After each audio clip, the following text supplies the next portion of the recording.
வணக்கம் ஓவியா. தூத்துக்குடி திருநெல்வேலி தேசிய 4 வழி சாலையில் கடந்த 2004ஆம் ஆண்டு சுமார் 234 கோடி ரூபாய் மதிப்பீட்டில் புதியதாக 4 வழி சாலை அமைக்கும் பணிகள் தொடங்கி அதன் பின்னர் இந்த பணிகள் நடைபெற்று முடிந்தது. இந்த நிலையில் அந்த பகுதியில் வல்லநாடு என்ற பகுதியின் அருகே 2011இல் கூடுதலாக 90 கோடி ரூபாய் ஒதுக்கீடு செய்யப்பட்டு அப்பகுதியில் போக்குவரத்துக்காக ஒரு பாலம் ஒன்று கட்டப்பட்டது. இந்த நிலையில் இந்த பாலமானது கட்டப்பட்டது முதல் தற்போது வரை சுமார் 25 முறைக்கு மேல் ஓட்டை விழுந்துள்ளது. தற்போது 25வது முறையாக அந்த பாலத்தில் ஓட்டை விழுந்துள்ளது.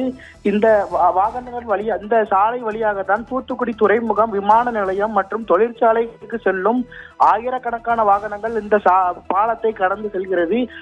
இந்த பாலமானது கட்டப்பட்டது முதலே தரமான முறையில் கட்டப்படவில்லை என அப்பகுதி பொதுமக்களும் வாகன ஓட்டிகளும் குற்றச்சாட்டி வந்த நிலையில் தற்போது இந்த பாலம் ஓட்டை விழுந்துள்ள சம்பவம் பெரும் பரபரப்பை ஏற்படுத்தியுள்ளது.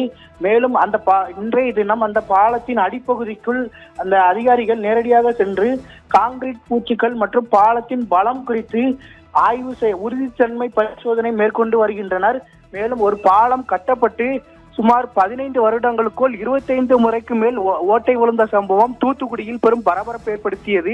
மேலும் இந்த சம்பவத்தில் இந்த ஊழல் நடந்ததாக குற்றச்சாட்டு கூறப்படும் நிலையில் இந்த சம்பவம் குறித்து தமிழக அரசு முறையாக விசாரணை நடத்த வேண்டும் என அப்பகுதியைச் சேர்ந்த பொதுமக்கள் மற்றும் வாகன ஓட்டிகள், சமூக ஆர்வலர்கள் கோரிக்கை விடுத்துள்ளனர். ஓவியா.